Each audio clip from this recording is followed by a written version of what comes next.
Shri Sai Satcharitra, Chapter 22. Rescues from Serpent-bite, Balasaheb Mirikar, Bapusaheb Buti, Amir Shakkar, Hemadpant, Baba's opinion regarding killing of serpents. Preliminary. How to meditate on Baba? No one has been able to fathom the nature or the form of the Almighty. Even the Vedas and the thousand-tongued Shesha are not able to describe it fully. The devotees look at the form of the Lord, for they know that his feet are only means of their happiness. They know no other method of attaining the supreme goal of life except meditating on the holy feet. Hemadpant suggests an easy way of devotion and meditation as follows.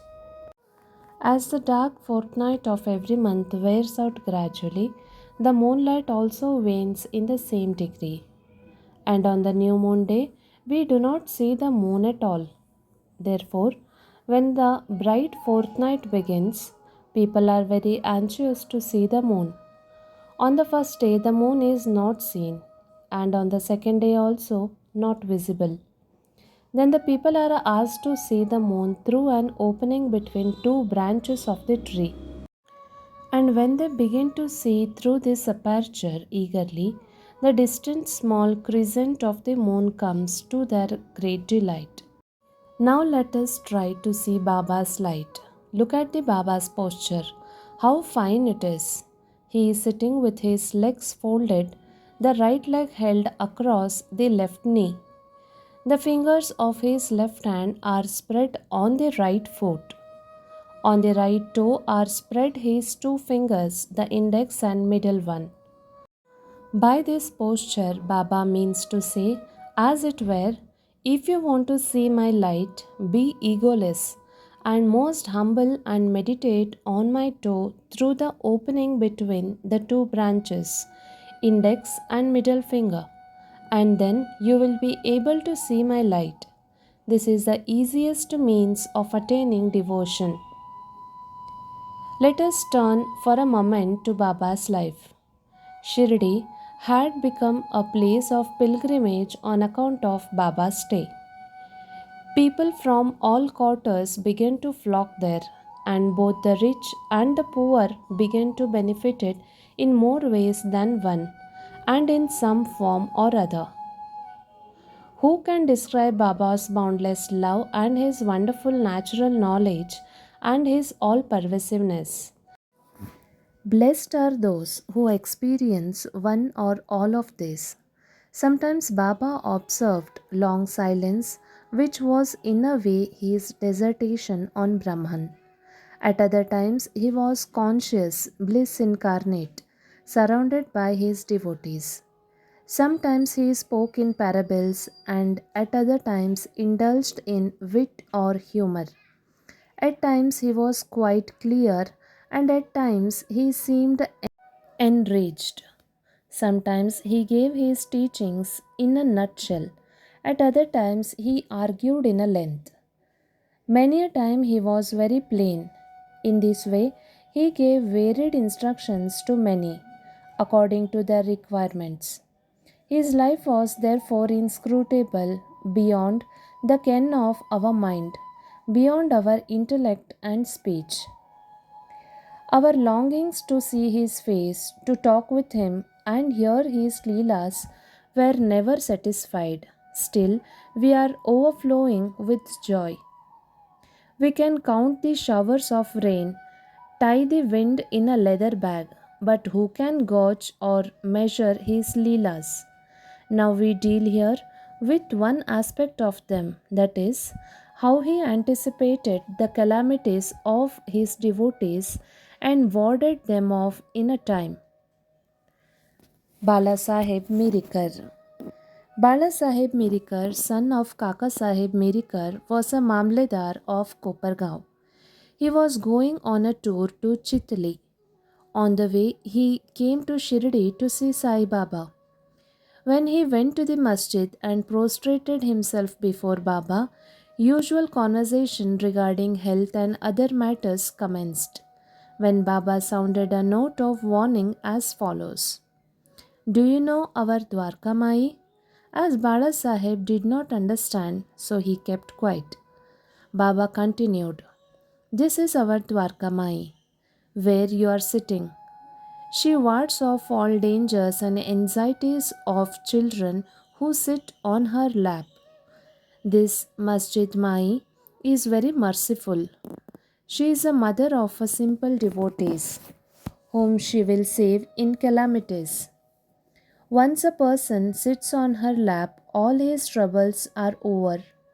He who rests in her shade gets bliss. The Baba gave him Udi and placed his protecting hand on his head. When Balasaheb was about to depart, he again said, Do you know the Lamba Bhava, that is, long gentleman, which is serpent? And then, closing the left arm like fist, he brought it near the right elbow and moved his left arm like a hood of serpent. He said, He is so terrible. But what can he do to the children of Dwarkamai? When the Dwarkamai protects, what can the serpent do? All who were present there were curious to know the meaning of this and its reference to Mirikar. But no one had a courage to ask Baba about this. Then Bala Sahib saluted Baba and left the masjid with Shama. Baba called Shama back and asked him to accompany Bala Sahib and enjoy the Chitali trip. Shama came to Bala Sahib and told him that he would go with him according to Baba's wish. Bala Sahib replied that he need not come as it would be inconvenient. Shama returned to Baba and told him what Bala Sahib told him. Baba said, All right, do not go. We should mean well and do well. Whatever is destined to happen will happen. In the meanwhile, Baba Sahib thought over again and calling Shama asked him to accompany him. Then Shama, going again to Baba and taking his leave, started with Bala Sahib in Tonga. They reached Chitali at 9 p.m. and encamped in Maruti temple. The office people had not come, so they sat quiet in the temple, talking and chit-chatting. Bala Sahib was sitting on a mat reading a newspaper. His upper dhotar, was spread across his waist, and on a part of it a snake was sitting unobserved. He began to move with a rustling sound which was heard by a peon. He brought a lantern, saw the snake and raised an alarm, Serpent, serpent. Bala Sahib was frightened and began to quiver. Shama also amazed. Then he and others moved noiselessly and took sticks and clubs in their hands. The snake got down slowly from the waist and it moved away from Bala Sahib. It was immediately doomed to death.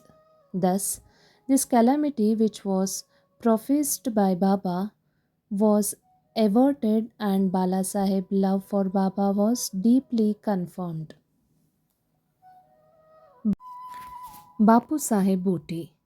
A great astrologer named Nana Sahib Dengle told one day Bapusaheb Buti, who was then in Shirdi, Today is an unauspicious day for you. There is a danger to your life.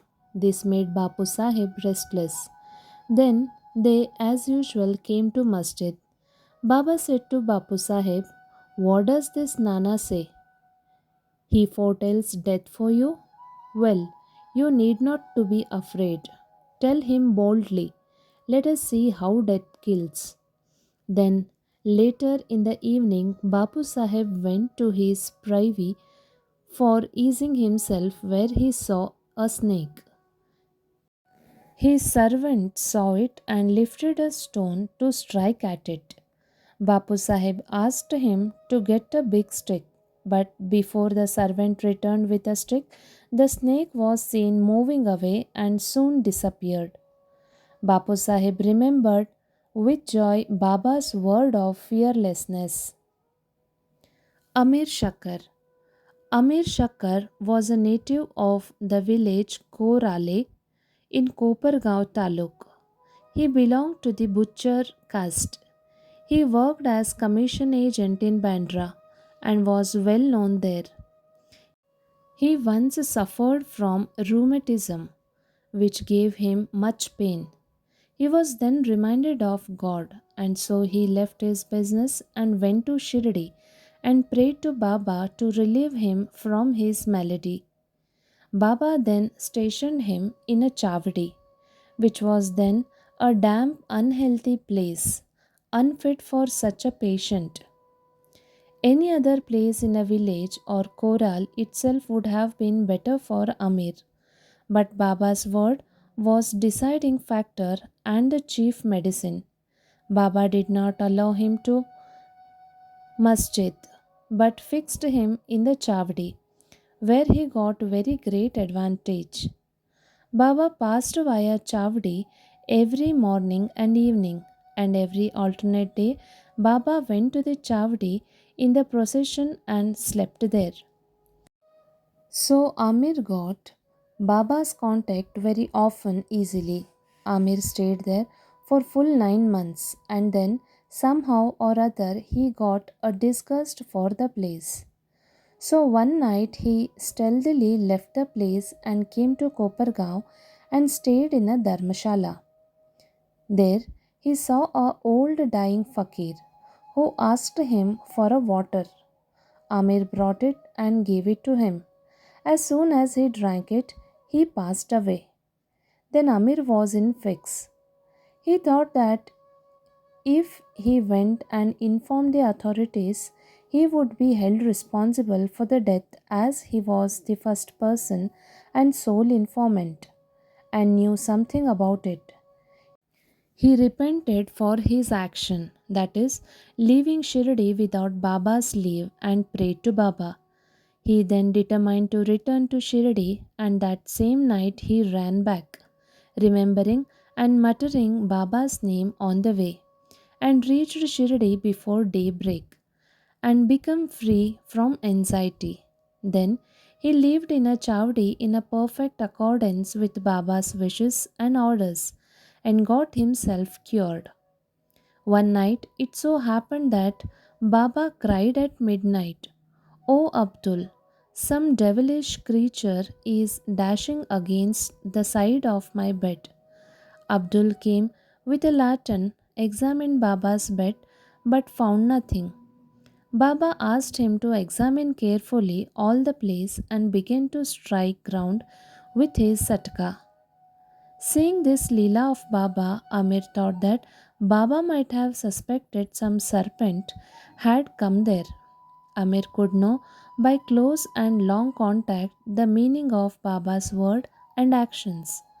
Baba then saw near Amir's cushion something moving. He asked Abdul to bring a light, and when he brought it, he saw the coil of serpent there, moving it head up and down. Thereupon the serpent was immediately beaten to death. Thus Baba gave timely warning and saved Amir. Hemadpant, scorpion and serpent. At Baba's recommendation, Kaka Sahib Dikshit was daily reading the two work of Sri Eknath Maharaj, that is Bhagavad, and Bhavartha Ramayana, and Hemad Pant had the good fortune to be one of the audience when the reading of the work was going on. Once, when a portion from the Ramayana relating to Hanuman's testing Rama's greatness according to his mother instructions was being read, all the listeners were spellbound. Hemad Pant was one of them. A big scorpion jumped and sat on the right shoulder of Hemad Pant, on his upper knee, that is, upper dhotar. First, it was not noticed, but as the Lord protects those who are intent on hearing his stories, he casually cast a glance over his right shoulder and noticed it. It was dead silence, not a bit moved here and there. It seemed as if it also enjoyed reading. Then, by the Lord's grace, Hemadpant, without disturbing the audience, took the two ends of his dhota, folded them, and brought them together, enclosing the scorpion within. Then he went out and threw it in the garden. On another occasion, some person were sitting in the upper floor of Kaka Sahib's vada. Just before nightfall, when a serpent crept through the hole in the window frame and sat coiled up, a light was brought. Though it was first dazzled, yet it sat still and only moved its head ups and down. Then many persons rushed there with sticks and cudgels. But as it sat in the awkward place, no blow could be dealt. But hearing the noises of men, the serpent went out hastily through the same hole. Then all the persons there felt relieved.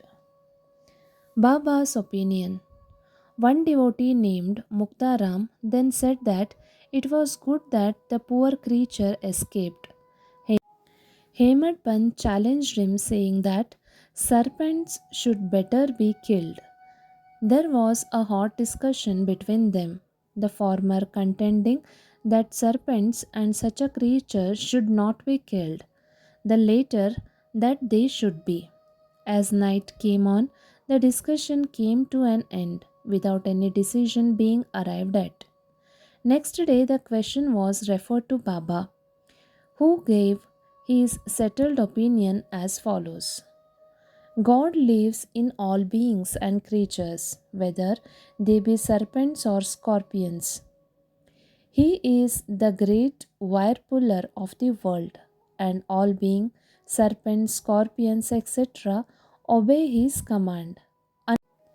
Unless his will, nobody can do any harm to others.